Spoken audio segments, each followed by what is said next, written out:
Welcome to What the Heck's, your source for Warhammer Underworlds and under 30 minutes of sleep between your two co-hosts this weekend. I'm your fatigued co-host, Davy, and with me is my perhaps even more fatigued co-host, Brian. How are you? What's up? I'm quite brain-addled.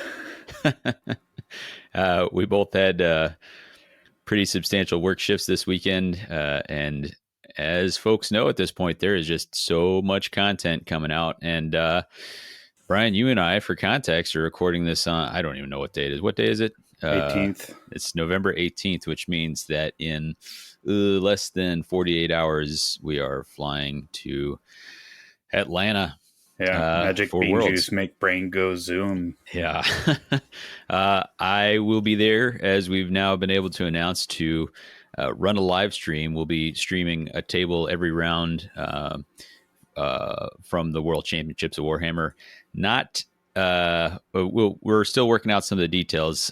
We reserve every minute, right to get it wrong and totally fall on our faces because we're really struggling to do it all, and we hope we can pull it off, but please bear with us. Skylar has been pulling some heroics to it's all his fault. Get us online. But I only bring it up is to say that I think the intention will be, stream finals, all that sort of thing. There's a lot of stuff that's going to go into it, someone has to be okay with being on stream, and we're going to try and find whatever the most interesting game is that we can stream, and that may or may not be table one. So we'll keep it fluid. But I'm telling you all this, by the time you're hearing this is already all underway, because this episode is dropping on the 23rd, which is the drop date for pre-order. You will be able to pre-order 18 warbands. That's 4 Grand Alliance boxes of 4 each, and 2 brand new warbands that would be the Grandfather's Gardeners and the Jaws of Itzel, and then 2 Rivals decks, bringing the total for the Ember Guard 2nd edition up to 6. That would be Rack and Ruin and Reckless Fury. So we're going to be breaking those down. It is obviously way too much to cover in a single episode. So what Brian are going to do and I are going to do is the brand new stuff, the Jaws, the Gardeners, and the 2 decks. We're going to kind of give you a little dip into those, talk about some of the highlights on those, be a little more detailed. And then we're going to try a lightning round where we put 60 seconds on the clock to summarize those. Don't worry, I'm sure we'll be back later to cover some of those in a little more detail. But before we get to that, we should do some community shout outs here. Yeah, Davey, what do you got? I got Set the Tempo. That blog is back for 2nd edition. That was one of the old favorites. Really glad to see it. Matt is in and around the Discords, and it's been great to see. There's already a great couple of blog entries, and it's going to be linked in the show notes. So good to have some of the old resources coming back. It's been such a so heartwarming to see old favorites get excited about 2nd edition and coming back. Yeah. Everyone knows what the heck is going on with us. We are preparing for this. Yeah, panic. Did you ever play? There's a game, Bang. It's like a spaghetti western. Yes. A little bit of it. Yeah. And a lot of the cards in the versions I played have like I think I played the version that had like Italian on it. So Panico is one of that's my thing. And I think there's maybe Mankato is missed. And so that's a household vernacular where like if somebody messed up, I'm like, you done Mankatoed that one or whatever. So anyway, yeah, let's what do you say? Let's jump into it. I think I'd like to start with the warbands. Do you want to pick one of those out? We're going to kind of just talk generally about them, give some of the highlights, and kind of that same format we did for the Ember Guard box. So what do you want to start with there? I'll start with what I'm familiar with. I'm most interested in the Jaws, but unfortunately I haven't got my hands on them. That went to our Seraphon aficionado, Phil. But Grandfather's Gardeners, I think have been really fascinating.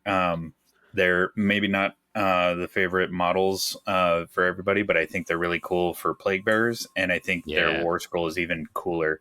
Yeah. because these guys, unlike previous Nurgle Warband Wormspat, where it's all about damage mitigation, these guys are about living with it, Hmm. living on that razor's edge of damage. Their whole War Scroll has this giant cycle on it. So Hmm. as damage is inflicted and they try and hold more treasure tokens, this cycle tracker moves around, and that changes their damage characteristic for the Plague Bearer's weapon profiles, Yeah. ranging from 1 damage to 2 to 3. Yep. And it can be really scary when you see that doomsday clock tick over to 3 as the Hmm. opponent. But also there's a heal in there, and so this dynamic of, as the gardeners are sowing and reaping their harvest, they're living on that knife's edge. They inspire when they're vulnerable, and when they inspire, they normally gain health as well as they get more accuracy. Yeah. So There's it's a. really Oh, go ahead. so it's this cool, like how Nurgle, even though they're absolutely destroyed, like they have all these horrific wounds on them, they're Yeah. still kind of thriving, Yeah. surviving and thriving, and these guys really embody that, in my opinion. Yeah, I love I fall in the camp of really liking these models. I think they're just some really creative choices they've made. Like the guy, not Slunge. Slunge is maybe the. I mean, he's cool, but he's the Yeah, least he's interesting. he's the most basic plague bearer Yeah. Who am I thinking of? The Stroog, with Stroog, the who's like, pitchfork. yeah, and he's just like scooping maggots out of like sowing them like seeds. Like, Yeah, he's got like a little seed bag, but it's yeah, his own guts. yeah, oof, gnarly. But Yeah. yeah, I remember seeing this Inspire. Well, I should say you mentioned this this cycle. I think that's what makes them. They've been marked as a mastery warband, and I think it's Yes. all about like trying to handle that cycle. Um, and that, as you mentioned it, I think the biggest part of that cycle is the damage characteristic. Hmm. 7 spots, which is appropriate Perfect. for Nurgle, yeah, and it 3 can be on there twice depending on what round number it is, right? So you got Hmm. three spots are 2s, 1 spot is a 3, 2 spots are a 1, and 1 is the round number. And the things that move these is after every one of your turns, anytime damage is inflicted on a friendly fighter, and then after your turn, if you hold more treasure tokens than your opponent. So on your turn, you are going to advance at 1, maybe 2, like at the Hmm. end of your turn. But the damage one is the most variable piece, and you can do that with power cards, and we'll get into that with one of the later decks. But self damage is a way to kind of manipulate this as well. Hmm. And don't forget the heal in there, because Yeah, because you you're going can to get need that it. off like 3, 4, maybe 5 times. Like if you're really spinning this cycle around, it's crazy. Mhm. Bring a healing potion, and this is even crazier. Yeah. I did try a build with these guys that was lots of self damage and as much healing as I could put in to just try to manipulate that. And you want to see somebody go in the tank? It is like trying to time out the cycle so that I get to that 3 damage right when I really want it.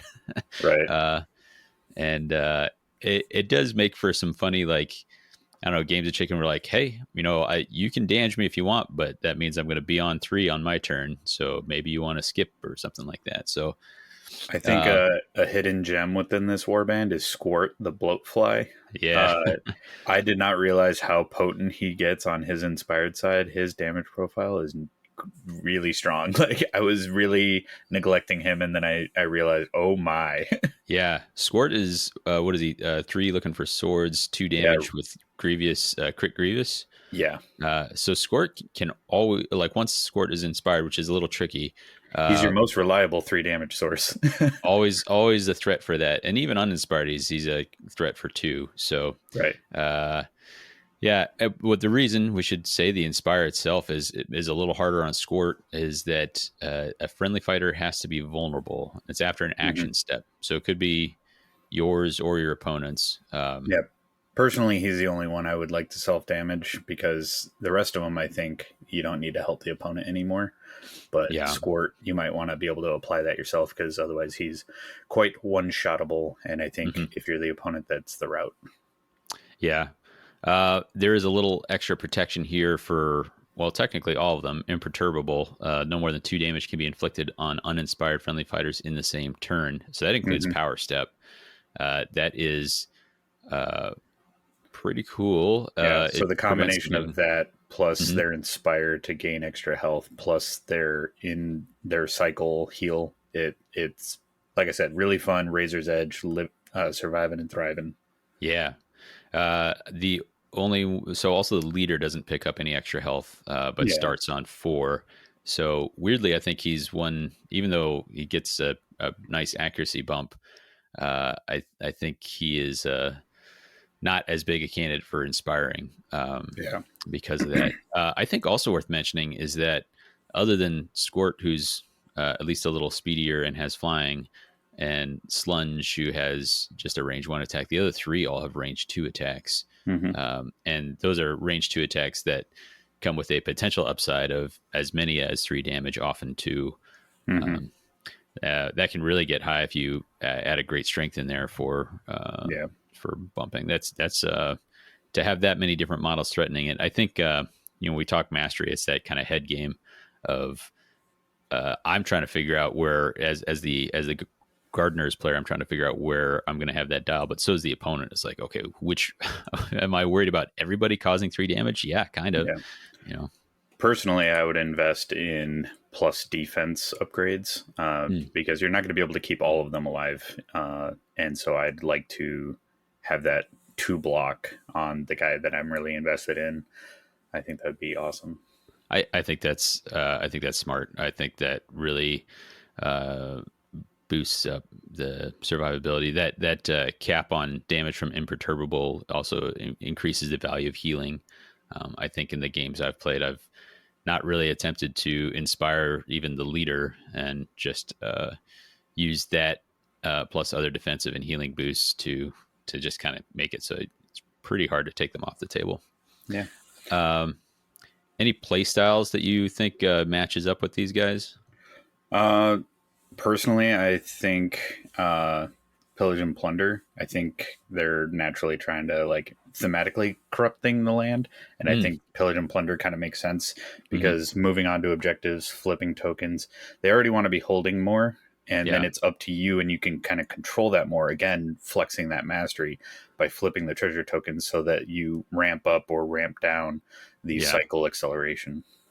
I think that is the same. I kind of picked up on, and then I think again, I reach for a little bit of self damage and healing to be able to on demand threaten it. How hard you lean into that depends on how risky you're feeling. And I ended up doing like a lot of backflips to basically accomplish nothing. Where I'd be like, okay, if I damage myself so that I don't get driven back, then I can advance 1, which means I heal, which means I'm like, hold on, well, this is a whole lot of work for like not any significant change to the board state. So Don't over mastery to the point where you master yourself. yeah, yeah, you done mastered yourself. Uh, yeah, I think that about covers the gardeners in as much detail as we want to do.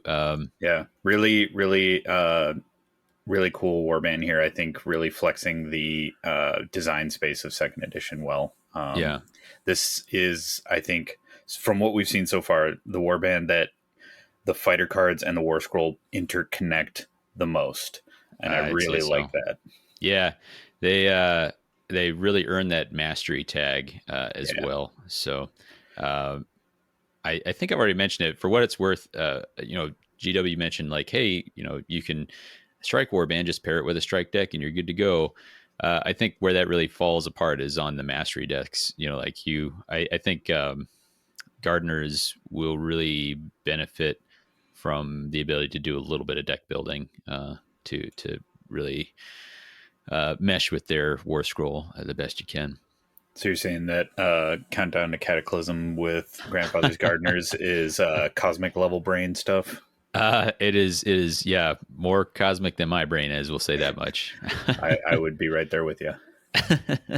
Well, We'll see what comes out though. But I think their release partners are a little more straightforward. yeah, Jaws of Itzel, which sorry you weren't on this one, Phil, to sing the praises, but now you got 3 clack-trocs and a pile of snakes. So Clack truck, clack truck, clack truck.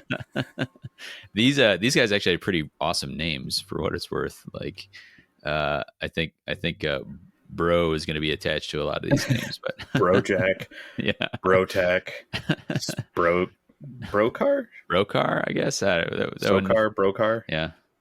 But they again, we'll mention the models because I really loved when AOS dropped their new generation Yeah. of Saurus warriors, and to get more of those into Underworlds is pretty awesome. Seraphon are so sick. Who doesn't love dinosaurs? I definitely had a dinosaur phase when I was growing up. Oh yeah. Uh, these guys, I think I am remembering correctly. I think they're just straight up called Strike, but our resident Seraphon lover, Seraphon, I don't know, whatever. Phil really likes the idea of flex with these, and we'll get into a little bit why that might be. But 4-fighter warband, 3 bruisers, and then, like I said, a little pile of lizards and snakes. Little utility piece. Yeah. Well, let's kick this one off. Let's talk the war scroll, I guess. So the Inspire is after inflicting damage on an enemy fighter in your opponent's power step or action step, pick a friendly fighter, inspire that fighter. That one meshes with the next ability here, but it's your opponent's action step or power step. So having ping cards will let you kind of inspire as long as you play them at the right time. Gotcha.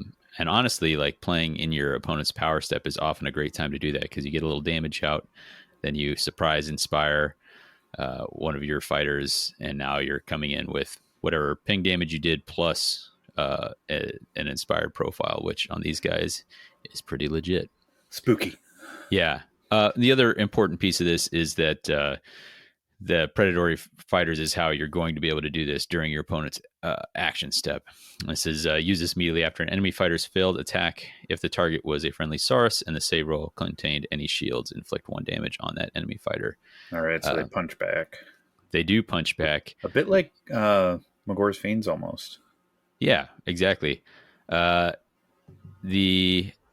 gets especially powerful once they're inspired. Like it's a tool to inspire them, but at least on the leader, Crojax has 2 shields, so more likely to trigger that. Mm-hmm. As it's written, it's without range, so they can bite somebody's hand when they're shooting from 4 hexes away. That I can't don't know be intended. Yeah, I wonder not if that's not unless they're chucking these shields like Captain America. Yeah, I mean, who knows? I don't know. But that's one where you're going to roll your defense dice every time, just in case, even if the opponent whiffs. So yeah, I like the detail on the models because they're hitting back with their shields, and they got the little like obsidian shard blades on the edges of their shields. So I really like that detail. Yeah, I think this is fairly powerful. Yeah. It's not going to go off a ton, but it has this thing where it's going to discourage some of these low percentage attacks. You know, like it just risk reward calculation in the risk column. So yeah, and the way I see it too is we don't have scything anymore. So like elite warbands, elite aggro warbands are going to struggle against swarms. So this gives them some way to spread out that damage and kind of get a bit more economy out of their 12 actions. Sure. A quick rundown of some of their other abilities. There's the first one out of the gate is instinctual control, which is the ability to after you make an attack with a Saurus, you can move a friendly minion that has no move or charge. That's the snake swarm, the pile of snakes that is going to just wander off somebody, or wander off somewhere. It is this is, I think, one of the reasons Phil kind of likes it for likes the warband for flex if he wants to counterpunch with these guys, and this is a way to kind of just get something out of those snakes. They can move on to something without having to take up a whole activation. Yeah, so the snakes kind of behave like Hexbane hunters' dogs, right? Yeah, except you're not going to be able to, because you have to Oh It's yeah, after you the pick a target having target. attack, but Yeah, but it's not after you roll. So you can bring them in for supports if you want, or mhm. they can go on somewhere. So yeah, a lot of flexibility with that. Um, Theoretically, it could be used more than once in a round, but you would have to have some way to shuck off the move token to Mhm. be able to do it more than once. Yeah, You I really like this next ability, yeah, why don't you lay Savage it out for us? Mauling.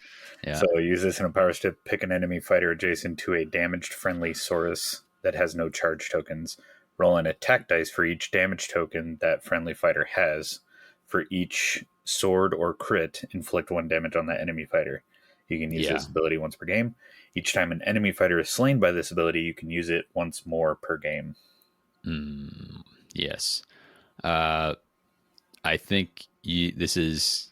I mean, using it in a power step is pretty wild, and this can do more than one. You know, like you're probably Well, expecting one damage if you got three, right? But because they have 5 health each, so yeah, you can max roll 4 dice looking for swords or crits. So yeah, 33% chance on each dice to ping for one yeah, to a max of 4. Unless yeah. you have great fortitude, then you could get out an extra Why fifth. wouldn't But you? you're Yeah, dealing with a vulnerable fighter. Like your friendly fighter is yeah, vulnerable at that point.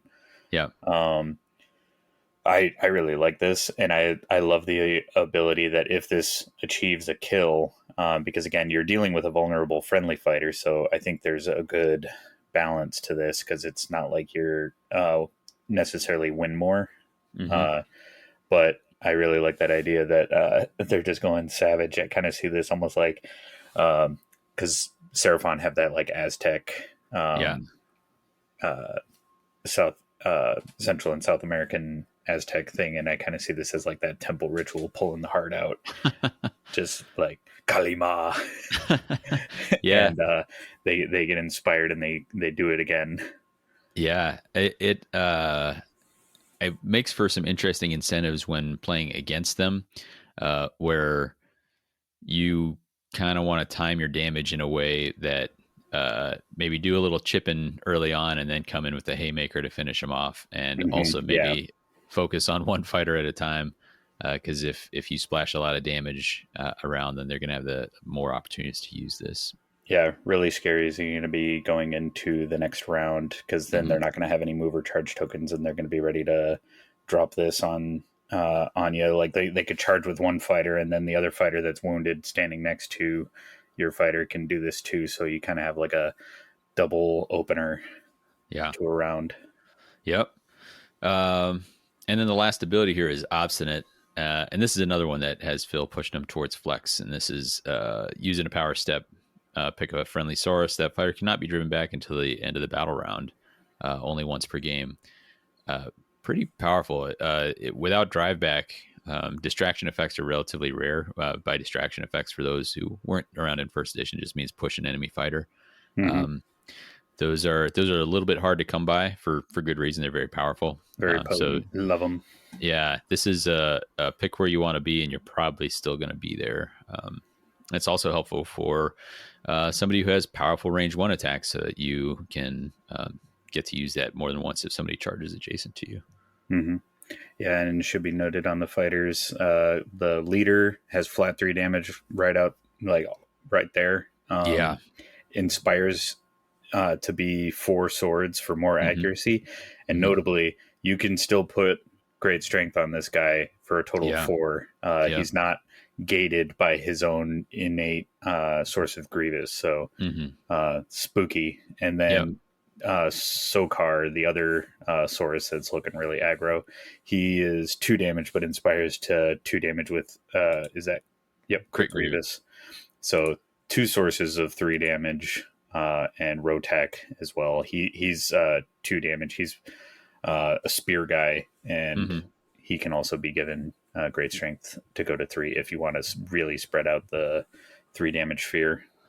Yep. And 3 damage, 4 swords, range two would be a. I mean, as it is, that's a fairly Oof. premium attack profile for a range two attack is 4 swords, 2 damage, range two. Um, Yeah.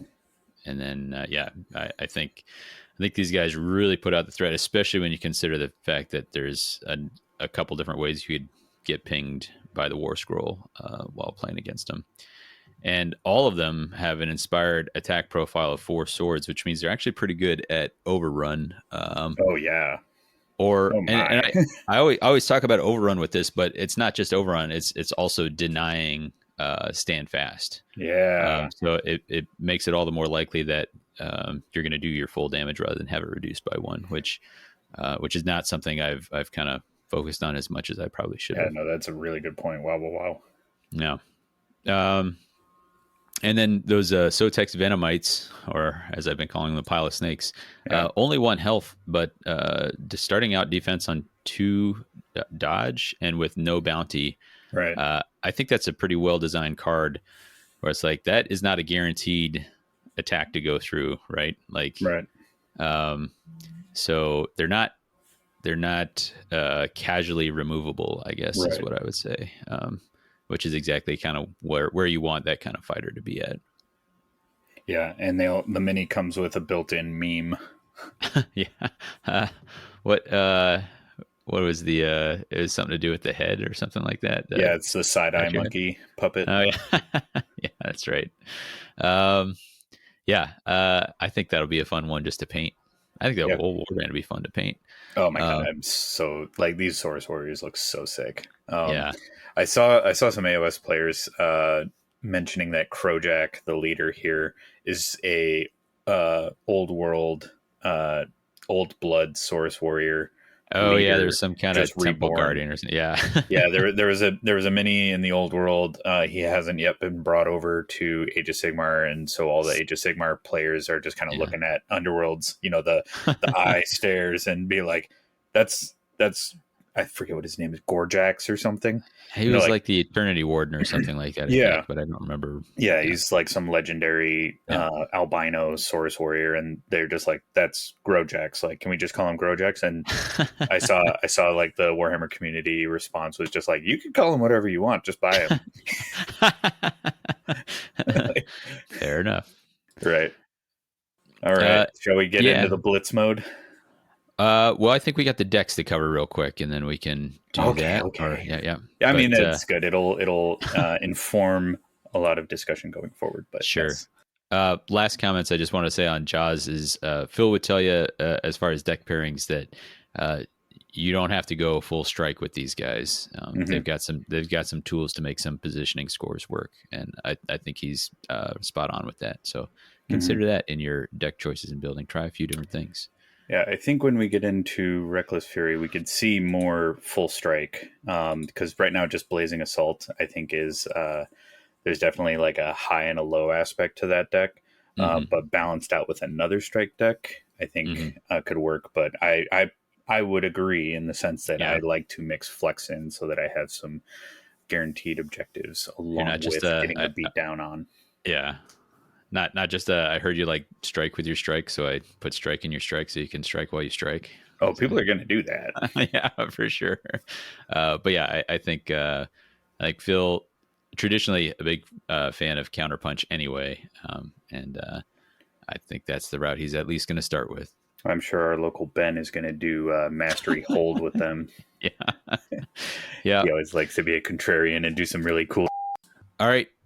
What deck do you want to hit first? I think we just mentioned Reckless Fury, so should we keep the strike train going? Makes sense. All right. Well, archetype strike, as we did with some of the other decks that we talked about from Emberguard, you and I, one of the questions we asked is whether we think it matches its archetype.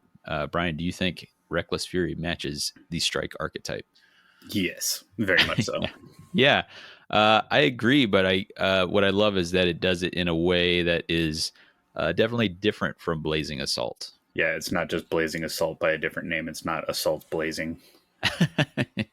That'd be pretty amazing if they went that route. But right, I think if I were to sum this deck up, I would say it is charge token manipulation.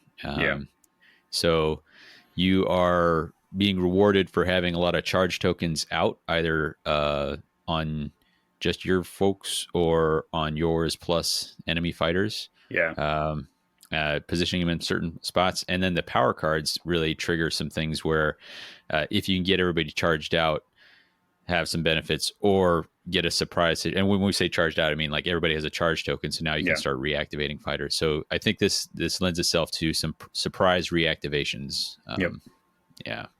It's even more like cornate than Blazing Assault. Like while Annihilation is very cornate, this is like Korn's even wanting and trying to get you to incentivize your opponent also getting in the fray. Yeah. Very cool. Yeah. I like the style here. I do too, and it's strike, but it's like a tricksy strike. So that always appeals to me, is having some little hidden surprises for your opponent in here. Yeah. Have you played this one with a warband yet, or has it been okay? What did you pair with? I think it was Pillage and Plunder, because I was trying to go with a aggro plus flex. Okay. Well. No, I'm sorry. What warband did you were you running? Sorry. Morgoth's Crushes. Oof. Whoa. Okay. Nice. Emmett busted it out with some Ember Watch, and it worked just fine for them. Nice. Actually, pretty well, because it's when you all have range attacks, it's easier to access the everybody charged sort of situation. We talked about kind of the overview of what those objectives, gambits, and upgrades are doing. Are there any particularly objectives that you think are iconic that really kind of stand out for this deck? Yeah, kind of looking at, what's the big payout, the goal card here, as Skylar would say. There's a end phase for 3 glory, Unrelenting Massacre. Score this in an end phase if all fighters have charge tokens. So there you have it. Corn, always be charging. Yeah, and it has a couple tricks for trying to hand charge tokens to your opponent. What I like about this is, as soon as you know that you're playing against Reckless Fury, you have to be worried about this. Like, oh, can I afford to charge with all my fighters, or do I have to try to leave one uncharged just in case they have Unrelenting Massacre in hand? Right. I love a card that, just by its existence, whether or not it's in the deck, it demands your opponent make more decisions or have hard decisions to make. Yeah. And side note, this has Gulgak on it, which I don't think there's any promise of this anywhere. We have no inside information about this, but honestly, I think the amount that Wormspat are showing up in the cards means I think we're probably going to see him at some point revamped. I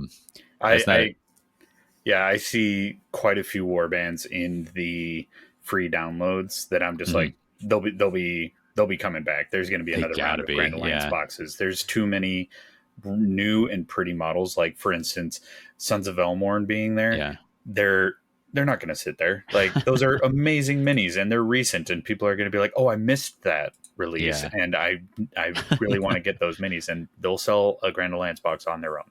Yeah. That is obviously a side tangent there. I would follow up. I think, and you actually mentioned this, Brian, earlier, is the scoring ceiling on our other strike deck, Blazing Assault, is pretty low. Obviously it's 16 here, but it gets to 16 without the use of a 5-point annihilation. Right. And so there's a couple good 2 glory end phases.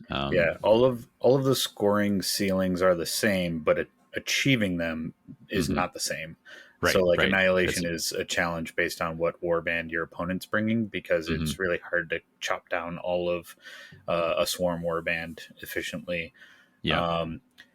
So where that spreads out, and where so while it's 16 in Blazing Assault, really 5 of them are very niche, whether or not Annihilation is going to trigger. So I would say it's more like 11 glory in that deck. Whereas here we got that 3 glory, and then I think Arena Mortis is one to call out. Fun one. Love the picture here. Very reminiscent of what is that, Star Wars Episode 3 between Obi-Wan and Anakin. I have the high ground. I have the high ground, Jedrin. We got Crowjack versus Jedrin again, like we just said, Velmorn, I think, coming back. But Arena Mortis, cool callback to Arena Mortis from first edition as well. Score this in an end phase if all fighters in the same territory have charge tokens and their total bounty characteristic is 4 or more for 2 glory. Mm-hmm. How achievable do you think that is? I think it's very achievable. But I think in the same way that that there's counterplay to Unrelenting Massacre, there's counterplay to this, and that's what I love about it. Like it gives some head games instead of just being like, hey, did you roll enough dice or did you take enough swings? You got it. You know, some that are hard. I don't know that it's not too hard to score, but if you're thinking about it, you can try and make some moves to Yeah. stop it. Yeah, it's cool. Like you can hold back with a 3 bounty fighter, like your big boy, and kind of wait to see where do I need him to land towards the end of the round. Yeah. But it's interesting too, because as the opponent, if you know it, you thinking like, do they have Arena Mortis? And you're looking and you're counting. I love that like head game because as the opponent, again, do I just move and like have a fighter in there to spoil that territory? Right. Like if the Reckless Fury player moves their black powder for 3 glory into an area with a charge token, you're like, okay, he's invested there. And do I go and spoil that with just a move? As a Gits player, I love that because I can just scurry a dude over there and just be like, I poop on your Arena Mortis. Yeah. I think this is another example of a card that is helped by having ranged fighters, not just range one, because it gives you more flexibility in where you land your fighters. So I think that's why Emmett beat me so very badly with this deck. I think the last thing I want to mention before we move on from the objective cards is that while we have these kind of good thinky end phases, there is a little bit of a supply of some surges that are very reliable and will help you out too. I think the one that jumps mostly to mind here is best foot forward. Score this immediately after friendly fighter's successful attack if that fighter has any charge tokens and is in enemy territory. So if you're always be charging, ABCing, then this one just is really just saying, did you get a successful attack? And that is pretty darn reliable. Still not without counterplay. I think I had accidentally counterplayed it at one point by wandering into the wrong territory for Emmett to be able to score this, but his range fighters found a way to do it anyway. So, but yeah, I think this will be a staple in any warbands that are picking this deck up. Yeah. Let's talk about some of the power cards. Any gambits you would highlight? We talked about all this manipulation of charge tokens, and there's some great ones here. But oh my god, yes. Let's get it done. Yeah. So it is just get it done. Pick 2 friendly fighters, remove a charge token from one of those fighters, and give the other fighter a charge token. So, refresh a charge fighter. Crazy. We're going to see this a lot. It's hard to fathom taking this deck and not taking this card. Right. I think it does, like you said, a couple things. Like somebody's charged, and now they can charge again. They can get threatened deeper into the back line. It also hands out charge tokens. So if you had somebody on your own back line, like, oh, gosh, I'm never going to get charged out because this guy's too far away. This is a way to do it. If you have a fighter that you didn't want to have to burn an activation on using, so like say you're running this deck straight up with Jaws of Itzel, and you're like, I don't really want to have to charge with the snakes, then here's a way that you reach charged out without doing that. So great choice. That's exactly kind of I think again, to surprise nobody, there is for us diving in. This is a push 2. Pick a friendly fighter, push that fighter up to 2 hexes. That push must end adjacent to any fighters with charge tokens.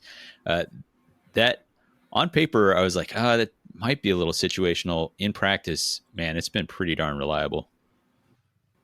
Yeah, love me some push tech. It's great. Yeah, a lot of things you can do with that, and you can generate your own charge, but your opponent's often got some things to help with that. So, anything else you wanted to highlight from the gambits here? Yeah, over to you.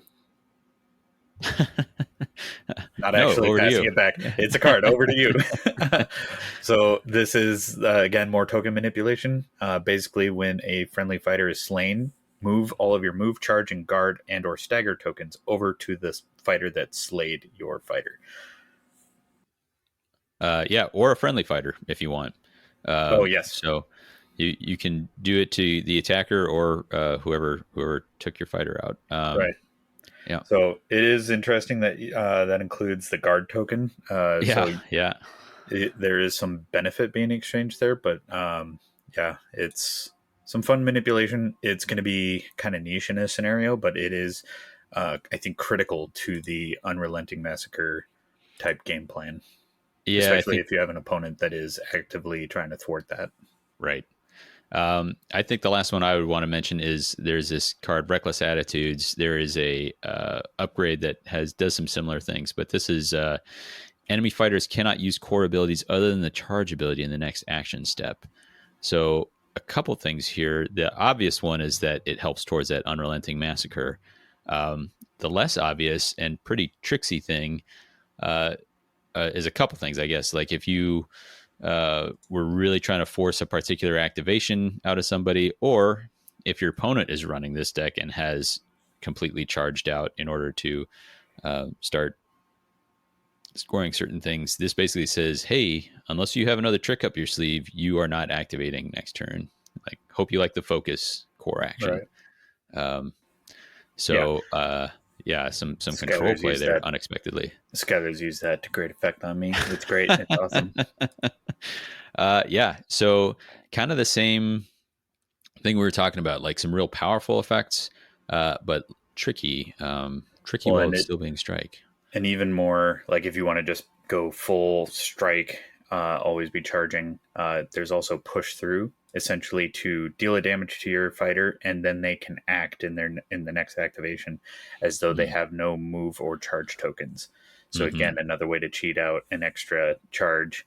Pair this with Blazing Assault. I believe there's also Scream and Anger there to self damage a fighter to again um, take a charge token off. So Yeah. some crazy combinations if you really want to just hammer full throttle, hit the nos, and like cause self damage. Right. Uh, well, let's talk about the upgrades here. Yep. What do we add up to? I think we're um, There's two zeros here, 5. so that balances out quite well. But Yeah, and I think and we also got a two couple of level 2. twos. Yep. So I think we're an even 10 on this deck. Yeah. Um, I'm gonna jump right in with just a card that on its own might be a reason for just taking this deck. Like like whatever else you're trying to do, you might just take this card, and this is Utter Ignorance. Yeah. Uh, Pretty wild. For only 2 glory, if this fighter would be slain, they are not slain. Imagine that sentence just ended there. Right, the card. But no, remove damage tokens from this fighter until they all are vulnerable, and then discard this card. This doesn't care if it was an attack action or a gambit or what, or a war scroll ability that killed him. This is basically 2 glory to say, you are going to have to kill me twice. Yeah. Um, Pretty crazy. yeah, You're going to need to bring a pocket sand ping to finish the fighter off after you bust this card. yeah. I mean, this card is taxing your opponent either a power card, Or a a war whole scroll ability, activation. or a whole active action. Yeah, like that is a lot. I'm glad Uh, it's 2 glory. It yeah, is potent. and not Um, only that, but like as soon as it's used, then this card is discarded, and you're effectively refunded. Then you have that yeah. glory available to spend. So, ooh, Really good. really good. But that's just straight up raw power. What else do we have here that's worth looking into? I mean, Keen Eye is always nice, so that's a good one Mm-hmm. to just have in the bag. But also, Head Case. This is for Mm-hmm. 0. If Mm-hmm. this fighter has no charge tokens, instead of playing a power card in the power step, you can give this fighter a charge token. Yeah. So, a good way to More. have like a fighter that's in the backfield that you're just, nope, I need them on the token. They're just going to stay there, but I want to be able to still score Unrelenting Massacre. Yep. As another example of how much I love the this system of having variable glory for upgrades. Yeah. This is a perfect candidate for a 0. Like it's situationally very powerful, and it's super awesome that you can just put it out there. Very cool. Yeah. Uh, unless there's anything else you want to cover, I think we can jump to the next deck. No, I Okay. think this is very cool. Yep. I like Reckless Fury. I don't know if it. Did we have a aggro deck previously that this kind of feels like? I don't want to say it's not quite. Um, it's not Breakneck Slaughter, but that feels like the most potent like aggro deck of recent memory. But I think this Yeah. is even more Tooth and Claw than Blazing Assault was Tooth and Claw. Yeah. I'd say I'd agree with that. This Because has tricks into it. I don't know. Yeah. That's a yeah, good guess. because I think Blazing Assault might even just be like Shadespire aggro. Sure. Yeah. Yeah. That's fair. Um, actually, before we move on, is there a warband type that you would recommend pairing this into? And I'm not talking like archetype, obviously, like Yeah. strike has helped, but what kind of warband is kind of looking at this deck? Uh, I would say elite aggro. They want all fighters to be have charge tokens. So the fewer of Yeah, your own fighters, you want to have 4 or less. yeah, So I mean, it's being released alongside Jaws of Itzel. So naturally, I think that is GW's intent. I think they are going to be releasing these uh, warbands along with a deck that naturally is a pairing for them. Like if your nemesis pairing is A and B being your secondary, where predominantly you're taking more cards from the A deck, hmm I think this is definitely a deck for Jaws of Itzel and warbands like them. So I'm looking at uh, Gore Chosen of Drom, Morgox Crushes. Um, yeah, many of the Stormcasts can utilize this. So yeah, yeah. I think it has a few tools in there where you could make it work with warbands that are bigger, but I think 3, maybe 4 fighters is where you're really going to sing yeah, I with think this it thing. could be a great B deck for a lot of other warbands, but That's true. it That's as true. a elite aggro, it would be their A deck. Yeah. All right. Well, that is Reckless Fury, Rack and Ruin. Rack It and has Ruin returned. somehow My it summary for returned. this would be it's Rhymeworm's Bite 2.0. But I would caveat that with I think 2.0 in a good way. Although Yes, I could be wrong. But we don't. I my don't see an egregious puncturing ice shards here. right exactly. I there are quite a few pings in here, but most of them are situational or can't be used on vulnerable fighters Yeah, or random or cause damage back in a way that I think puncturing ice shards was always intended to do. yeah, But this feels more like you actually are a little more punished yeah. than It does feel more otherwise. measured. hmm Um, what what would you say about the object? If you had to characterize the objective deck, what would you say here? I don't think there's like a goal card here. I'm not seeing like a 3 glory end phase. Yeah, So it's going to be interesting. There's some ping cards like they want to spread the damage out, but there's also cards like Alone in the Dark. Score this in an end phase if no fighters are adjacent for 2 glory. That's yeah. fun. I like the art here as Oh well. yeah, yeah, yeah, So that's pretty great. I like that control aspect, trying to emphasize more control and controlling board state rather than just simply damage ping. yeah. Um, When I played this blind out of the box, basically like shuffle and go, I found and I had paired it up the very first time I played with it was with the gardeners.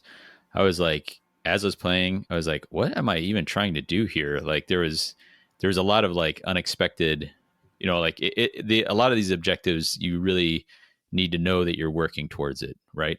Like you can't uh if you need to be working towards the possibility of alone in the dark, because if you like surge into it later in the round, you can't be like, oops, I'm all clustered up, I didn't think about that.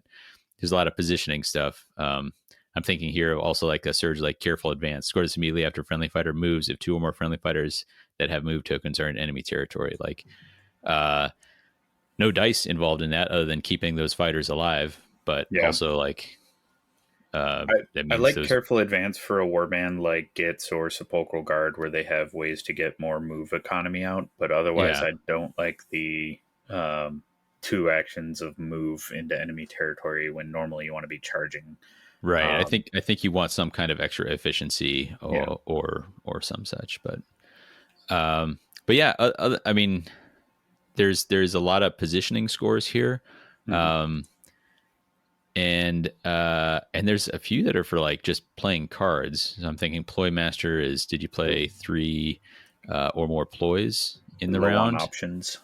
Yeah, and yeah, exactly, low on options. I think that one is worth talking about just a little bit because low on options is score this immediately is a surge objective. Score this immediately after you discard a power card if 5 or more ploy cards are in your power discard pile.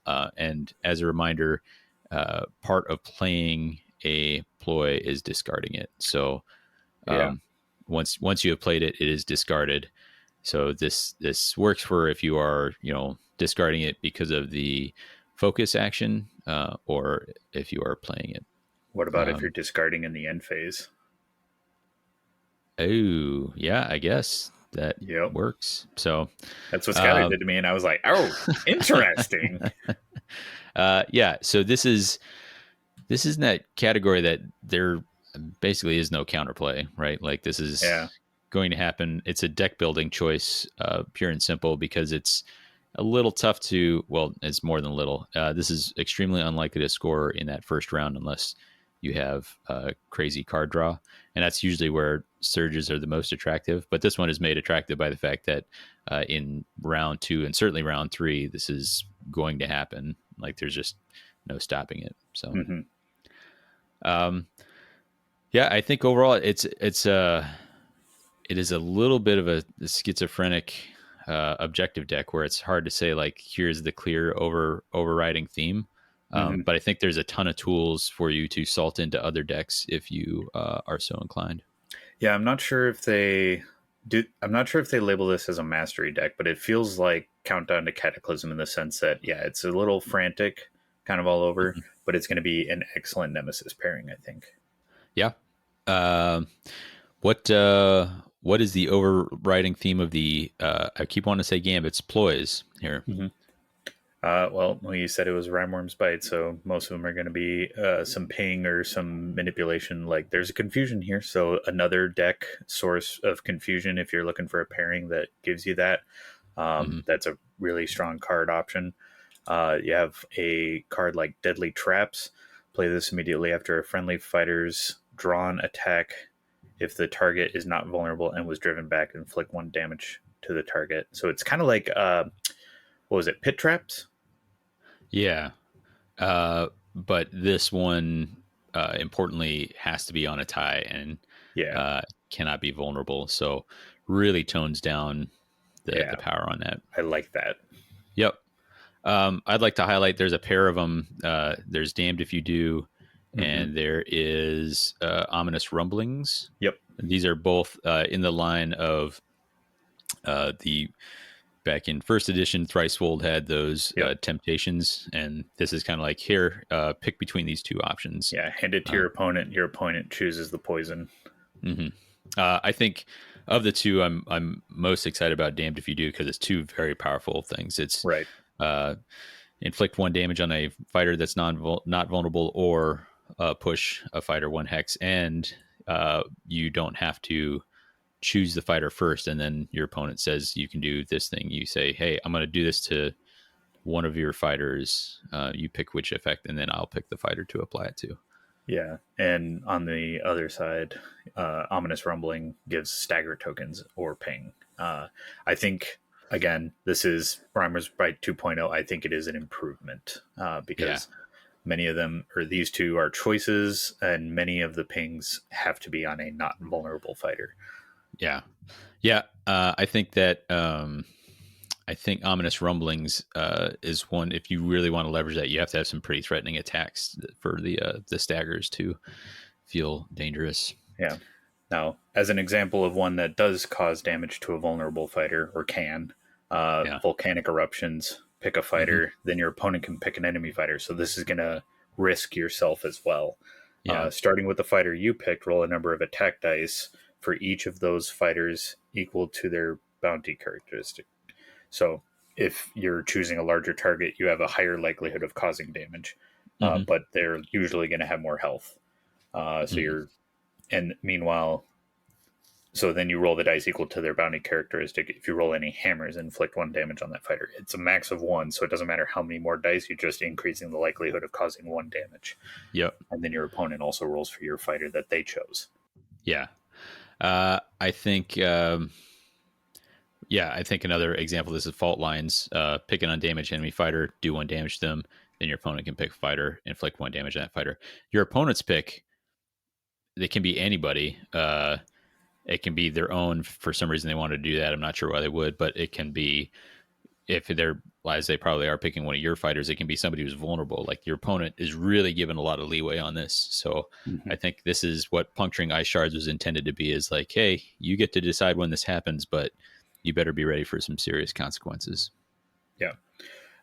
One more I want to highlight just for the cool factor: fireproof. Oh yeah, for sure. Wiflab beat your heart out. They got Grimnir standing Mhm. super awesome over like a fiery pit. Yeah. First time damage is inflicted on a friendly fighter in the next turn, reduce that damage to 1. Yeah. This is nothing, Beardling. It's great, super cool. Yeah, I will tell you, I have to pick a new Flavitex quiz because that was going to be it. I got you. You solved it before I even asked it. Mark it.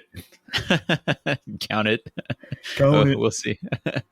Yeah, so there is a fairly cohesive theme to these gambits. I would have expected maybe just a little bit more positioning tech, or like along those lines, just with how much of the objective deck scores off of that. But that's fine. You can there's some in there, and then if you salt in some more from whatever you mix with, if you're going Nemesis.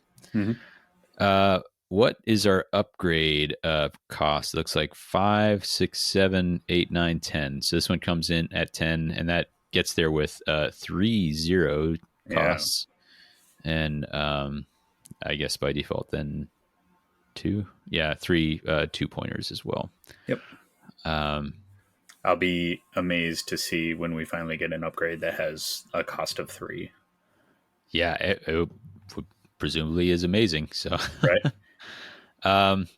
I think out of this list, we're always going to be interested in the positioning stuff. So Wary Tread, you can use this ability after the last power step in a battle round. Push this fighter 1 hex. That push cannot end adjacent to any fighters. I think this is that what Quickening Greaves from first edition, with the caveat of that you can't push in next to somebody. So I think especially powerful for a warband that has range 2 or 3 attacks, but this is great for Alone in the dark. Yeah, exactly. Or in this deck also has one that's like nobody's on an edge hex or something like that. So you can kind of fake out that you're not worried about that, then drop this in the last power step and trigger it. So right. Or or even as something as simple as stepping on to a treasure token, or stepping away from the big angry Saurus, so that you're not getting multiple attacks on you when the next round rolls around. So yep, usually reserve that for the last power step in a round. Yeah. Yeah. What else would you highlight here? Oh my God, we got to talk about Unstoppable. So 2 glory upgrade. While this fighter is vulnerable, each time 1 damage is inflicted on this fighter, reduce that damage to 0. Yeah, very nice. Yeah. So if you're down to some dregs of fighters and you just you got a handful of those ping both of us cards, this can be great for that. Great way to prevent your opponent just getting a free ping to get that bounty and glory. Notably, Phlegmus is on there. I think he's a great fighter to put on this card. Yeah, exactly. He's a great candidate for it because he will inspire by getting vulnerable, but then he's 1 away from dead. So yep. I think one worth noting, and this one feels honestly a little bit out of place in this deck, but is Henchman. Gives a surge disciplined immediately after you make an attack roll for this fighter. You can change 1 result to flanked. You cannot reroll attack rolls for this fighter. this is one that feels like it should be in a deck that's about generating, flanked and surrounded or something like that. That said, Okay. I think it's a really interesting choice to include in any warband that really likes setting up these flanked or surrounded situations. So I'm thinking, I don't know, Canaan's Reapers or Haskell's Hexbane's Hunters. Yeah. uh, they can generate those setups and have some payoffs from them with this, and that ability, if you can generate the flanked or surrounded situation, Hmm. that's very powerful. It's saying Yeah. like I'm for sure going to have one success and quite possibly more than that. Yeah, it's a very cool ability. Gets are keeping an eye on this, but I don't know how much they like the rest of the deck. Again, it feels a little out of place, but I think it's a really cool design, and we do Yeah. see duplicate prints, so maybe we'll see this card pop up elsewhere. Yep. That's a good point. Good point. I'm sorry if people think that I'm like a card picture apologist versus card art, but I think if there was a Yeah. candidate for a picture being art, this is Yeah. a strong candidate. Yeah. I agree. Velmorn commanding his guy as a on the henchman card just fits. Yeah. Yeah. Anything else you want to hit here in the upgrades? Interestingly, similar to Rhymeworm's Bite, Rock Splitting Tread kind of creates an area of lethal around the fighter, but it's only once. It's after the battle round, last action step in a battle round. Inflict one damage on this.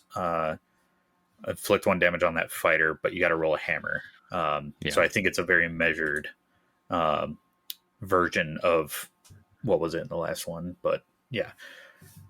Where previously it was a upgrade just to make every hex around them shattering tread or something. Yes. So yes. Yeah. Here we have rock splitting tread. I think very much the reasonable cousin. We also have Misfortune, again, talking about self-damage. I think you were using this to master yourself with Grandfather's Gardeners. Master myself into a mess, but yeah. it is a surge ability. It's a free upgrade, but it's a surge ability. Immediately after this fighter uses a core ability, inflict one damage upon this fighter, then you can remove this upgrade and equip it to another friendly fighter. So that is Davy's Descent into Madness. Yep. Yeah. So overall, I think that kind of covers it. It's I will say initially I was a little like skeptical on the Rhymeworm's Bite 2.0, but the more I look at it, the more I think you're correct. Like it feels like a reimagining that even down to the like objective deck. They're like because that one had like positional objectives as well as ones that triggered off. So yeah, this I think that's pretty accurate. So for people familiar with that, I'd say go with that. But I'm definitely more okay with this one. 100%. Yeah. So I like it. Yeah, I struggle to say like what warband to especially attach this to. I think some of the cards like self damage, not that Drom really needs a whole lot of help to generating Blood Tithe, but being able to do it on demand is pretty nifty. No, that's precisely the warband I was thinking for this, because like for instance, Fireproof, being able to make it so that if you get in the Blood Tithe, it's only causing one damage to you. Stuff like that's great. No, I definitely think that because we'll get into Drom later, but there's a lot that they will take from this. Yeah, Unstoppable. All right. Well, that covers the 2 brand new Rivals decks and the 2 brand new warbands. So we're almost done. We only have 16 warbands to cover. Yeah. Buckle in. We're only an hour and 10 into this, so Yeah. Davy's hope you brought snacks. Davy's previous appointment got canceled, so he made all of the time to go through this in agonizing detail. Yeah. No, we are going to try something we have not tried before, and this is the lightning round, the blitz. We're going to put 60 seconds on the clock, and we're going to take turns trying to cover these in 60 seconds or less. I am going to grant each of us one voluntary 60-second extension. Okay. So if there's one warband you're like, I'm too excited about this warband, I'm gonna take my extension on this one. You can take a 60-second extension to dig into them a little bit more. Yeah. Brian, I have a timer going, and I'm not going to be too intrusive with this, but I'm going to tell you when you're down to 30 seconds and such. Davey, who's starting us off? Who wants to lay the foundation? I think I can probably do that. Let me see I gotta what get I my own want. timer out now. Okay, well, you do that, and I'll pick which one I'm going to start with here. Oh, it looks like I picked Gore Chosen. I think since we're just talking about them, I think I'll start with Gore Chosen. Okay. No, I take that back because I might take an extension on those because I'm excited about them. I will go with Grimwatch. All right. Grimwatch. Okay. Yeah. Them up. All right. All right. I'm ready. All right. And go. So the Grimwatch are a 7-fighter warband that have the ability to follow particular delusions. So it's kind of like an on-demand that you pick what you're going to do in any given battle round. They still retain the ability to bring fighters back in enemy territory within the name of the king. That was kind of an iconic thing, and it makes them good at holding things in enemy territory for that reason, because they can kind of sneak fighters on that 30 way. seconds. They have a real bruiser. They've got 3 damage fighter right out of the gate with Gristlewell, and everyone except the Duke can be brought back, and the Duke is key to that, so you got to make sure to keep the Duke around. I think they're an interesting reimagining of this warband, and I'm pretty excited to see them in. They have a flexible non-global Inspire. So looking forward to seeing more Horde. I've seen a lot of the lead. All right. That's it. All right. Brian, you're up. What do you want? We'll go to Headsman's Curse next. Headsman's Curse. All right. Brian, I have 60 seconds on the clock. Are you ready? I am ready. Go. All right, Headsman's Curse. If you know them from first edition, they seem preserved, in my opinion. You got the wielder of the blade who can smack for 3, inspires to 4 damage. But how do we get inspired? Very easily, actually. The scripter is still a range 3 fighter, and at the beginning of each round, you choose an enemy fighter within 5 hexes of him, and they are condemned. Now, if you get a successful attack on them, the warband inspires. Crazy. Boom. They get a lot from inspiring. Their inspired sides are really good. And then their faction abilities, they have a lot of the same stuff you might be familiar with. They don't have everything because they don't have a faction deck anymore, but they did preserve a lot of the abilities that you know and love from them. The Sharpener can sharpen. They can teleport. 15. And then you also have like a wombo combo set. You have 2 abilities that you can stack onto the same attack and get that big head-lopping chop. Well done. 5 seconds to spare. Woo! Let's I will go with how about Thundrix Profiteers? Oh, okay. Jump in between Grand Alliances. Yeah. Cool. I am super eager to hear about these guys, and I want to know if Emmett is excited. Well, put 60 seconds on the clock and I'll tell you. Ready? Yeah. Go.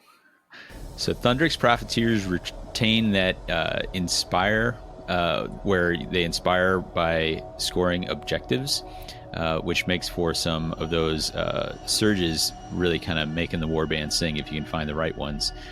They have a whole lot of range to them, and some incredibly accurate attacks. I'm talking 4 hammers at range 4 coming off of someone like Deadeye Lund. They are going to want to be holding objectives. They've got a great one for not being able to be pushed off of a treasure token if they are on it. They lost some of their survivability. Their health pool is lower than you might expect. But Thundrick is a great piece for creating some dangerous territory with his atmospheric isolation. And they have a gorgeous push on By the Code, which we always love to see. I think if you can find damage to help, they've got the accuracy and the tricks to make some progress. Time's up. Awesome. Now, is Emmett excited? He is. He's enjoyed them quite a bit. Glad to hear it. Yep. All right. Sweet. I will jump over to Hexbane's Hunters. All right. I've got 60 seconds on the clock. Are you ready? Ready. Go for it. All right, Hexbane's Hunters, still similar to previous. They're preserved. They do also have a bit of a walkback. The dogs can only move once per round. They still work in tandem with the hunters. They've added the keyword rune marks around so that you have the hunters. And when a hunter dies, you still get abilities. You can either get a upgrade out for essentially the fighter's bounty characteristic counts for what free upgrades you can put out. So their dead slain hunters count towards your bounty budget or your upgrade budget. You also have abilities for when they die. You can get those tokens removed, similar to previously. So I think a lot of what they had is still preserved here. The fighters do lack in damage output. You'll have to get more great strength out there, but I do think that they're going to have the same fun and feel. Yeah. And that's time. Well done. I think I like that take. This is one I haven't seen yet, so I'm looking forward to getting to encounter them on the board. Let me see. Why don't I throw out... I think I'm ready for... we'll keep it in order. I'll go with Elthari's Guardians here. Interesting. Are you ready? Not just yet. Collect your thoughts. Yeah. I am ready. All right, fire.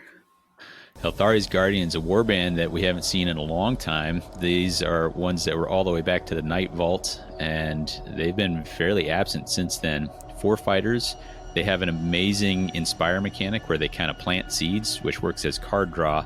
A real big benefit from that means that they can expect in the second battle round to be having anywhere from 5 to 6 to 8 power cards in hand as those Inspires come due. They are hurting a little bit for damage, except for an amazing War Scroll, which has some very flexible effects. 30 seconds or 20 seconds remaining. They're going to pick one of these each round, which is anywhere from like a sidestep, a push effect, to a teleport effect, to a damage increasing effect, to an accuracy boost. I think they have an amazing toolbox on their War Scroll and good enough profiles to take advantage of it. Great warband, and Skylar loves them. Oh, yeah. Sorry, I missed my mark on there, but yeah, they're very cool. I love that planting mechanic, and since this is dropping at Worlds, there are some at Worlds. I can say that much. All right, how about you pick something here, Brian? All right, I think I'll drop down to. I'll go over to Miari's. We'll just scratch order off here. All right. I have 60 seconds. Are you ready? I am ready. Hit it. All right, Miari's a little different, but still recognizable. Initially, Skylar was distraught, but he's kind of come around on them. So they start out with Aether Quartz, and now the Aether Quartz works as when you spend it, you get a full reroll on your dice result that you just rolled. So attack or defense. While they have the Aether Quartz on, each of the fighters gets a benefit. So all 4 abilities on their War Scroll are actually just a fighter unique benefit for still having their Aether Quartz, and then once you spend the Aether Quartz, 30 goes seconds. away. They inspire by getting all successes on a dice result, so that Aether Quartz can be a tool to get it, but then you lose out on that benefit. So the real niche is just to keep that Aether Quartz on. They continue to get the benefit through inspiring after they have a complete success. Bahanar still slaps. Miari gets 2 dodge while he's got the Aether Quartz, and Bahanar can't be pushed while he's got the Aether Quartz. Otherwise, Aelin and Selena get extra accuracy. Out of time. Nice. I did not know that Skylar was initially distraught. I'm glad he came around on him. I think they're pretty interesting War Scroll. I think it's a different paradigm, like where most other War Scrolls have essentially ploys, but this one basically just leaned into the fighters have fighter abilities. Static. All right. Let's see. We've closed out order. How about Black Powder? All right. Ready when you are. All right. Fire. Black Powder, if anything, I'm going to be able to do this in less than 60 seconds, unfortunately. Black Powder, I think, is one of the more disappointing War Scrolls, maybe the most that I've seen. And I say that with a son who really wants to like these guys and will still try them out. Black Powder is the biggest fighter in the game right now with 8 health. A pretty nice attack profile, but the War Scroll is all about his gun, which is disappointing to me. It's how you get swag and then 3 different once per game effects that go off from his gun. It kind of leaves your other fighters without a lot to do other than to try and collect some of the swag for what I frankly think are some kind of underwhelming War Scroll abilities that spend it.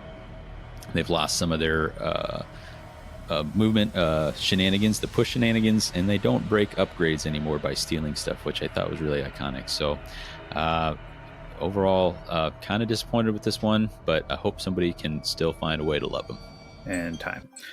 Well done. I will sandwich this by saying that, yeah, the range damage is lacking, which I think is what we expect from previous edition, but he still slaps for 3 up close. Yeah. I think that loss of expectation of the range damage, we just need to prioritize him being melee.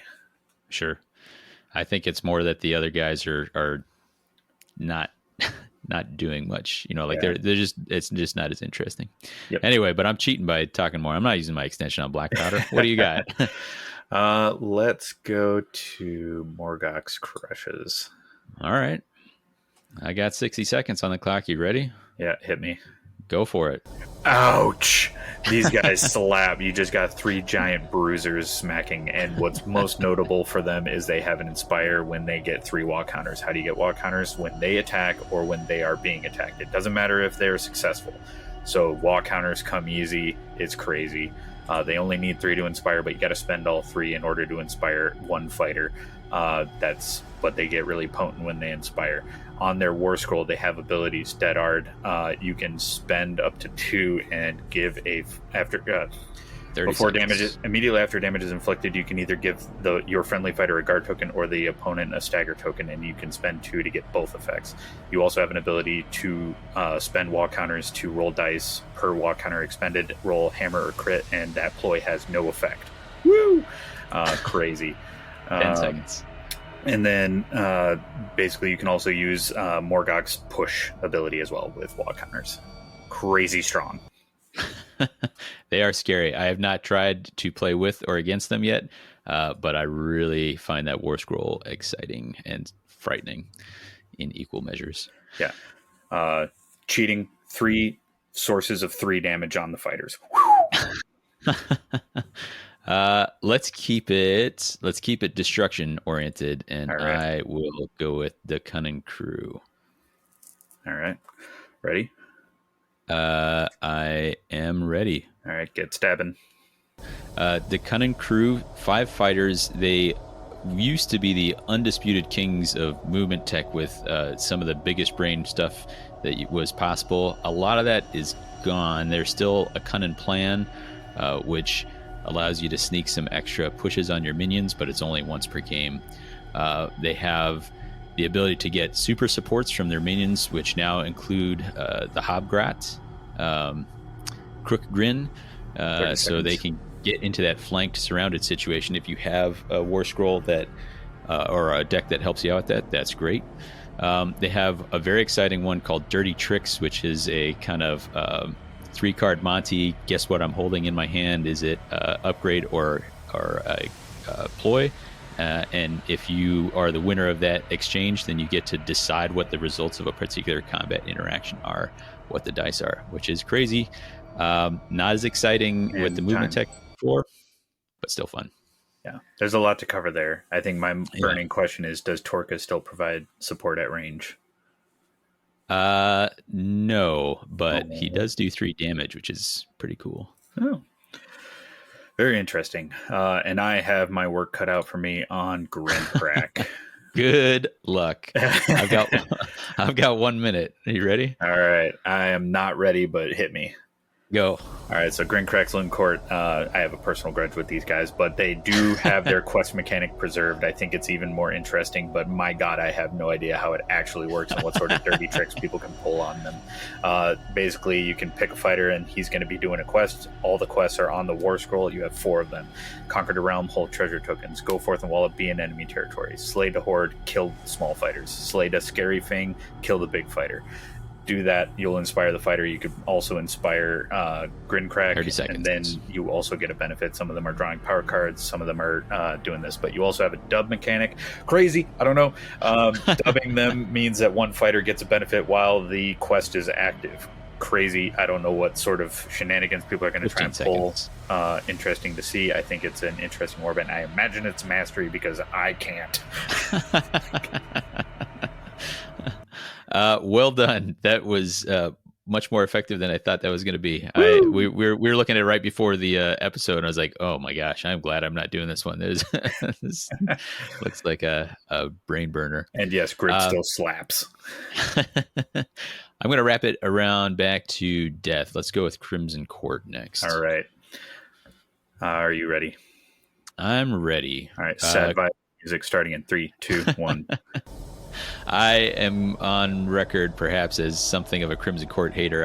There were such stat blocks before, but they've fallen quite a ways now. I think largely on the really brutal Inspire. They don't get a ton out of their Inspire, but their Inspire now costs them power cards, and they have to be on treasure tokens. It is a lot.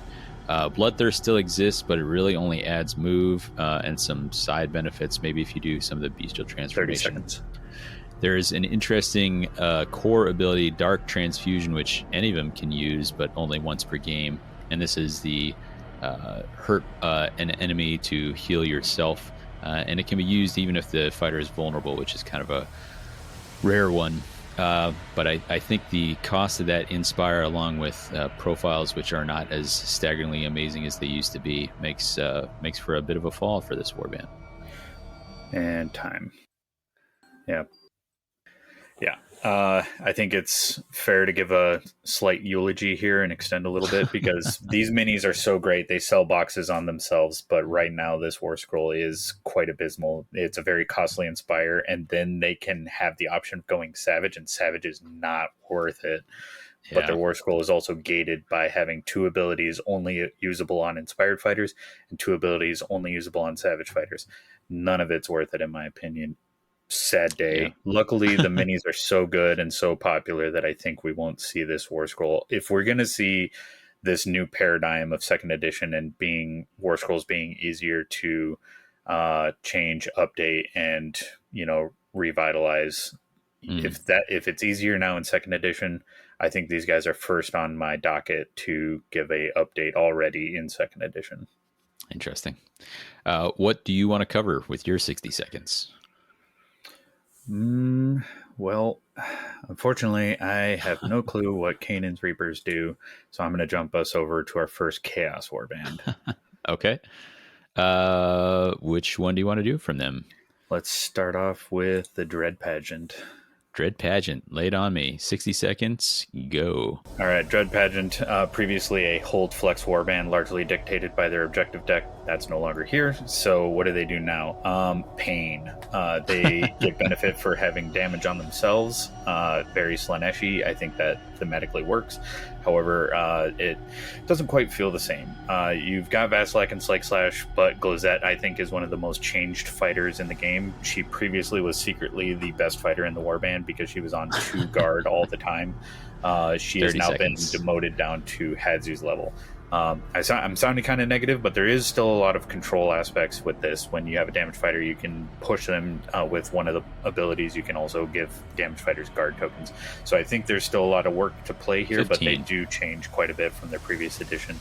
Vasilak and Slake Slash don't have a heal ability anymore, nor do they get any stat boosts to kind of benefit that. So that's where I'm a little sad on them, but I'm still eager to play them. 2, 1. Nice. It's the same take for me. I was a little bummed by some of the things that happened to him, but I think they still look interesting. Mm-hmm. I'm gonna close death out so that we just you and I we're Chaos boys. We'll finish it out with Chaos. So I'm gonna clear the rest of the deck so we can just do unadulterated Chaos for the last 3. Yes, let's close this tomb. Canaan's Reapers, I guess, are the last death warband to cover here. And go. Canaan's Reapers still have that big bad guy in the middle, and that is Canaan.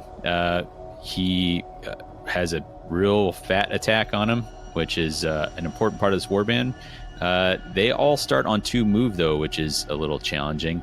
Managing that inspire is cool. The bone tie, they really like how it works. You get for the bounty of the fighters you've taken out, you can inspire that bounty of people on your side. They have a very cool movement trick, which is the ranks on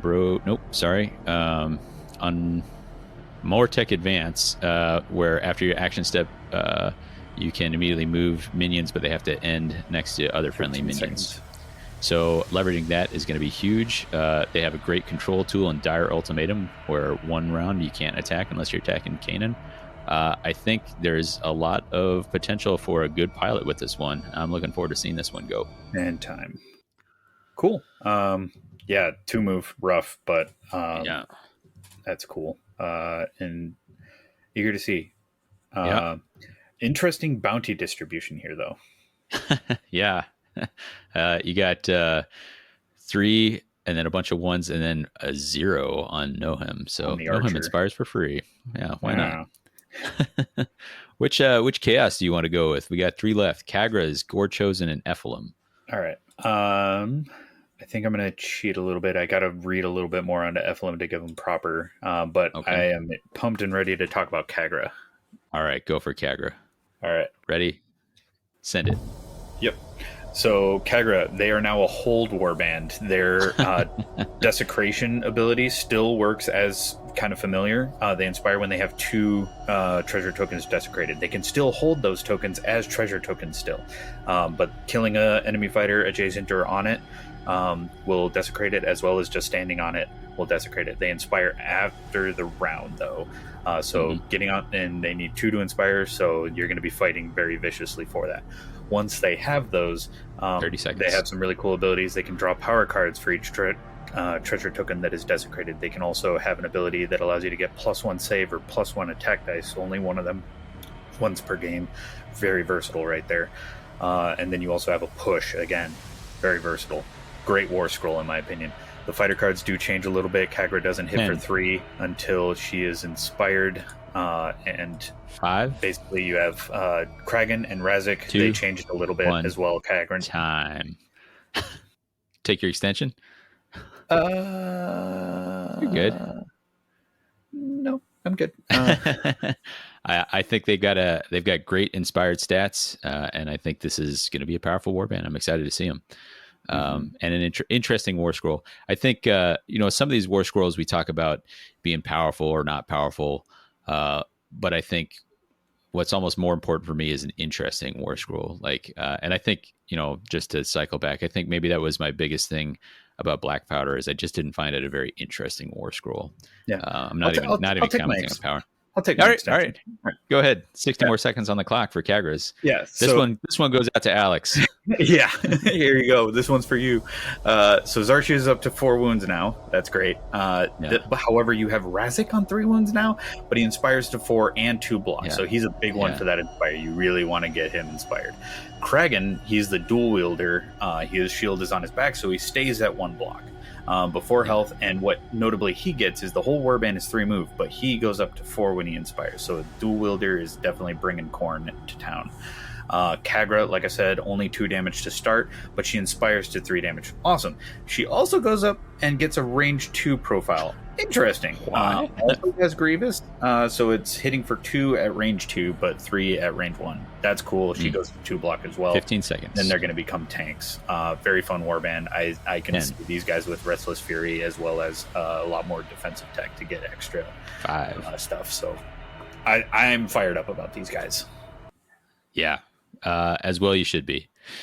That leaves me with Gore Chosen of Drum, a warband that I played a whole lot in first edition, especially with the Void Cursed Assault. All right, I'm ready. All right, let's go. Drum has a Blood Tithe mechanic, which is anytime they are damaged or someone else is damaged, add Blood Tithe. If you can make it up to core and sacred number of 8, then you will inspire all your fighters. And boy, do you want to. They have some crazy inspired attack profiles. Gore Chosen has a 5 hammer damage 1 with grievous attack. He somehow gets longer arms and gets a 3 damage range 2 attack. They are great. They still have that big pile of health, 5 health, seconds. 6 health, and 4. They have amazing War Scroll abilities. There is a push. There's Enrage to get a free charge. You could use it on the enemy, but a lot of times you're going to use it on yourself for basically an extra action. Wild, and then a way to save somebody with Final Frenzy. I think this is an incredibly powerful War Scroll. I think it's very thematic and very exciting. I think this is going to be in the mix competitively and for fun. All right. Would you like your extension? I think I covered it. Do you want to say anything about them? Oh boy, we're going to see these boys at Worlds. They have so much potent abilities in Rage, plus I think a lot of the tricks we covered in Reckless Fury is, I think, going to be very prevalent. I mean, no discredit to the Worlds players, but when you have a potent stat line like this, plus some crazy shenanigans available in the decks, that with as little time as Worlds players have had to prep, I think this became a quick, easy choice to smash, and it's going to be strong. So I don't blame them at all.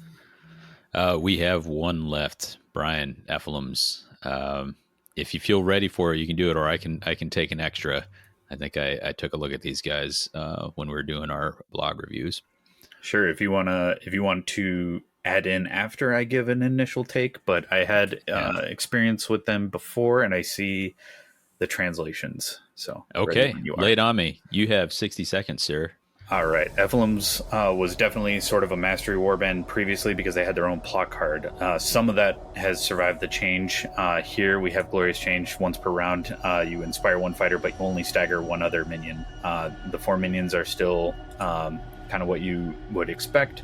On their War Scroll, you have Power Leech. Again, magic isn't here, so this their bubble of giving her extra wizard level isn't a thing anymore, but you have Power Leech, so when a friendly minion within 2 hexes of your leader is slain, you can draw a power card, so that's sort of familiar. 30 seconds. You have Summon Abomination. Once per game you're going to get one of these minions back, and it goes on a starting hex in friendly territory, but they come back vulnerable. You also have Fires of Change, similar to Flame Spooler's splash attack previously, but it can be launched from any of the friendly minion fighters. And Shared Mutations. This is crazy. You can ping an enemy fighter adjacent to a minion after an action step. So don't stand close to the minions, they bite. Nicely done. I'm going to take my 60-second extension because I didn't spend it. I'll use it here. Mm-hmm. Mostly just one small note is that Fires of Change doesn't have to be a minion. You can use it on even Ephelum's attack. Gotcha. I think this warband was flagged as mastery, and boy, do I think they match that. I think you're really going to need some piloting skill to leverage them really well, but I think the potential is probably there. Lots of crazy tricks that are possible, unexpected extra damage snuck in, and that raise can unlock some playstyles that could be powerful. I don't know. This one feels like a giant confusing question mark to me as far as how to leverage them, and I think that's very appropriately Zinchian. Yeah, the profiles are very interesting as well. The bounty spread's pretty good. 2, 2, 2, 1, 1. But also you have 3 health on all the minions except for Kindlefinger. He's 2 health. So a healthy warband as well, I think. Yeah.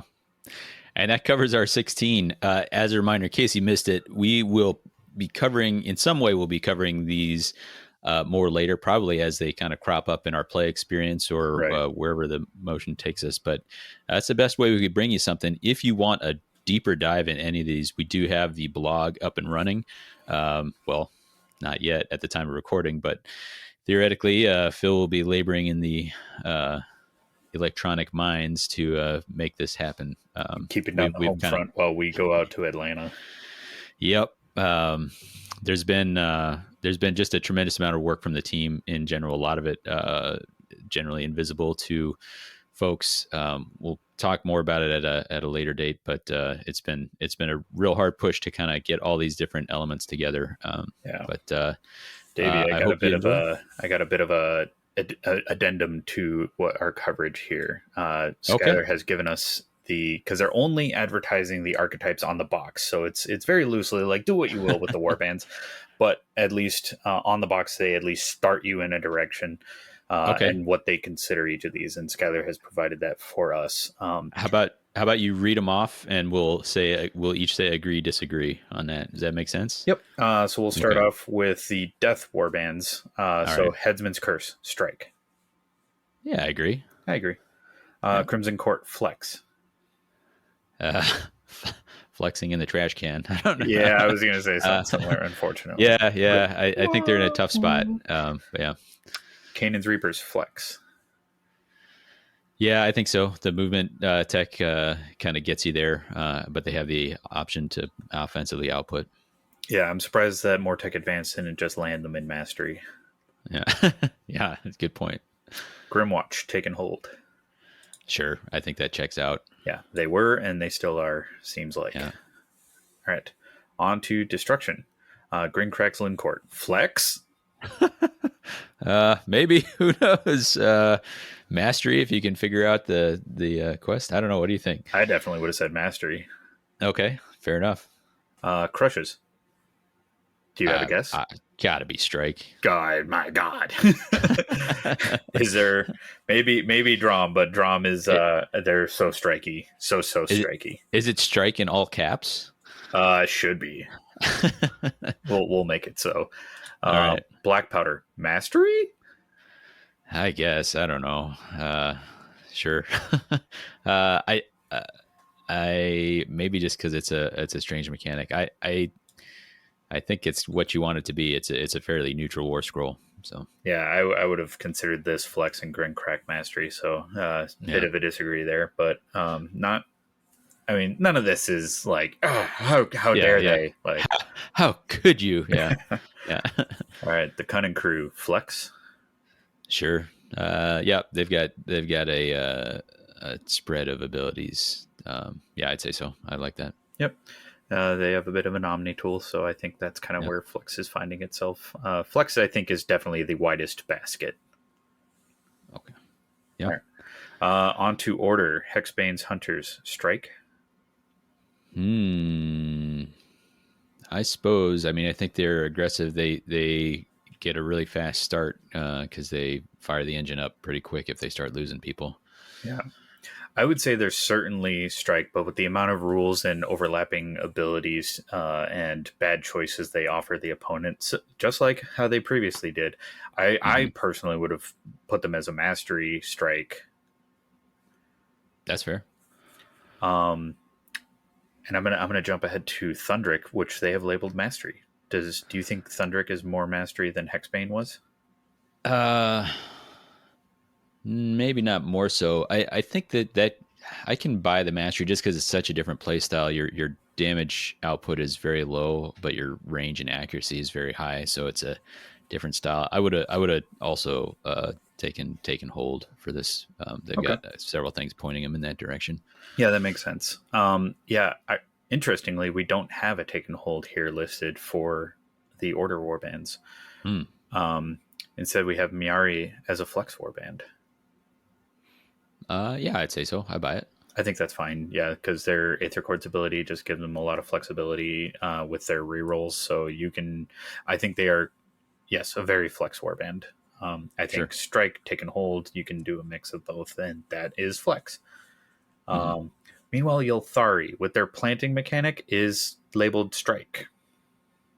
I'd go pretty hard Flex on this. I think with the free, like the different 4 different season or whatever they call them, the War Scroll abilities have a lot of like flexibility as far as pushes and positioning as well as damage output.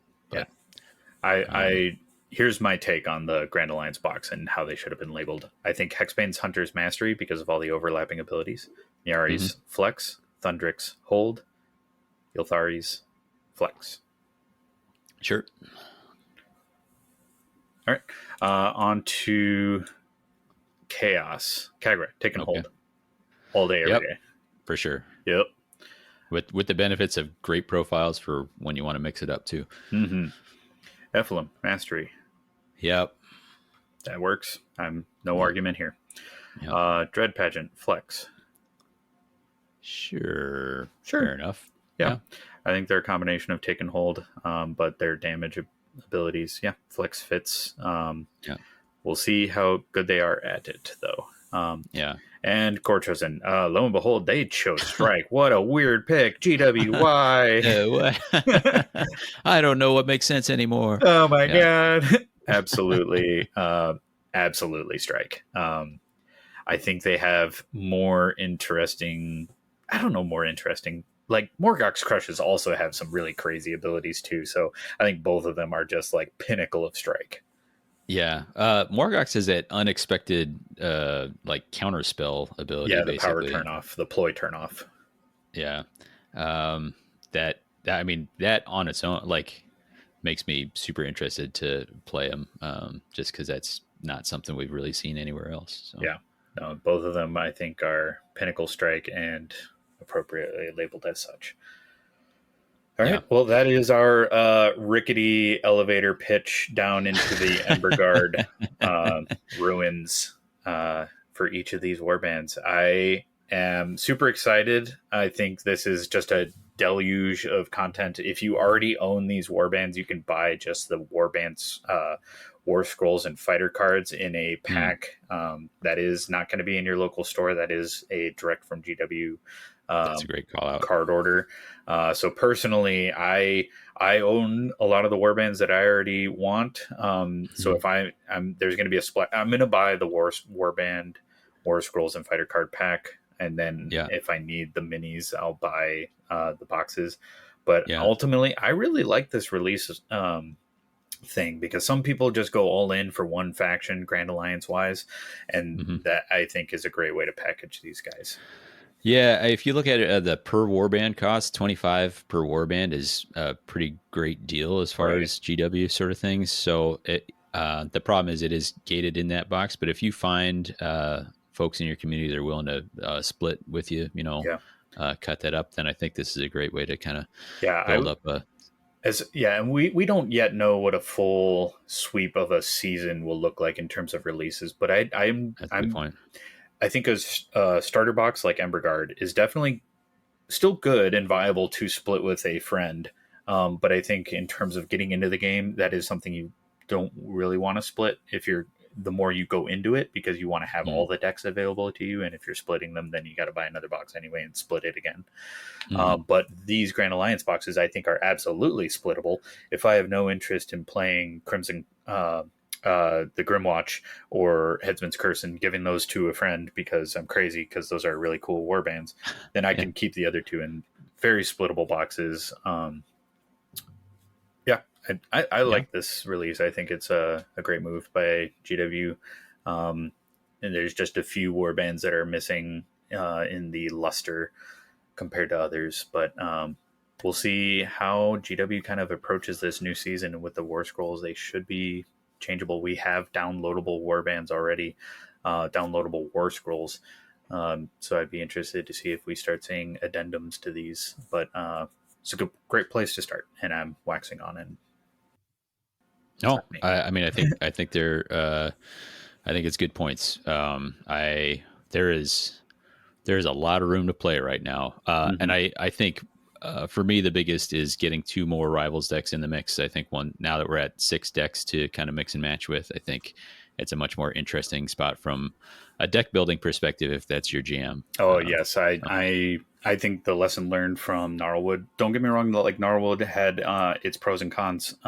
Definitely had pros, but it felt very limited because we were entering a new paradigm of Nemesis, and yet we only had two really like designed Nemesis decks, and it felt very limited in scope to start playing with. Um, Whereas here, we've just started off with 6, and that's a lot more permutations and very fun. I'm mhm. curious to see what we'll see as the season goes on, how many more decks are added per season. Right. Yeah. Yeah. I think having a lot of options really kind of will uh, do a lot for the health of the game. Yeah, and we So don't yet know if it's seasons or editions or if they're just going to go with like it's interesting. yep. Some people don't like the season tag or title, and maybe every 6 months was too frequent. But I personally thought it was fine. But we are ones that are in the game and all in, so I'm curious where we'll find that middle ground if Yeah. they're adjusting. Well, any last thoughts before we wrap this up, Brian? I can't wait to start playing with these guys, with everybody at our local. Like, it's Yeah. been interesting having all these different information gates that we've had to work with, and Yeah. only being able to play with certain things at certain times. Yeah. I'm just ready for this all to explode out onto the player base at large. Absolutely. Well, all right. That's going to do it for us. If you want to chat with us, you can email us at whatthehexcast@gmail.com. Great place to talk to us is on our Discord. We got folks filtering in there all the time, and there's obviously a lot of Underworlds chatter there. You can check out all our content, including all those aforementioned blog entries at themortalrealms.com. There will be a link in the show notes here. But we go through every deck, every warband. The only thing we're missing at the time of this release will be the 13 digitally released ones. We'll kind of get to those as we get the opportunity. But everything as part of this pre-order is up there now. I should say I think it's a 2-week pre-order, which is a little bit of a bummer because it means it's just that little bit longer. We got to wait to really have all this out in the mix. But coming up, you can probably expect some Worlds coverage, because if you're listening to this on the day of the release, that's where we are. If you're listening to this, check out the live stream. Oh yeah, that's right. I will hopefully be on there telling you all about games, talking myself hoarse. I have like 9 hours of Underworlds coverage to do every day there. Don't worry, you got Fish Mode to help you out. Yeah, he's I'm there to help him out. He's going to be the one doing most of the heavy lifting. I'm gonna have to stay hydrated, man. We'll see how it goes. Yeah, they do have water stations around, so you should be covered. Yeah, I'll have a Camelback tucked into my. What's in the Camelback, baby? Quality H2O. Hey, Brian. Fireproof. You know what time it is? Fireproof. No. Come on. Come on. Here you go. I think you'll still get this one. I absolutely love this quote. I will warn you that it is not necessarily themed toward this, but it is from one of the two decks. And this is such a good twist at the end of this. This one is attributed to King Morlock Vilmorn. Faithful Falk, ever loyal Falk. Henchman. Nothing like that wastrel Thane. Yeah, I love that there's like just a dig on Thane. Yep, Henchman is correct. Woo! Nailed it. Killing it. Yeah. Yeah, we'll give you credit for 2 on that one. Booyakisha. In the scorekeeping that I definitely for sure do. Your recommended listening for this episode is from Block Party. It's Banquet, because that's what we have. We have a banquet of choices before us. That's from their, I think, 2005 Silent Alarm release. Silent Shout is a different band. Yeah, good album I was just listening to this morning. So for What the Hex, I've been Davy. I've been Brian.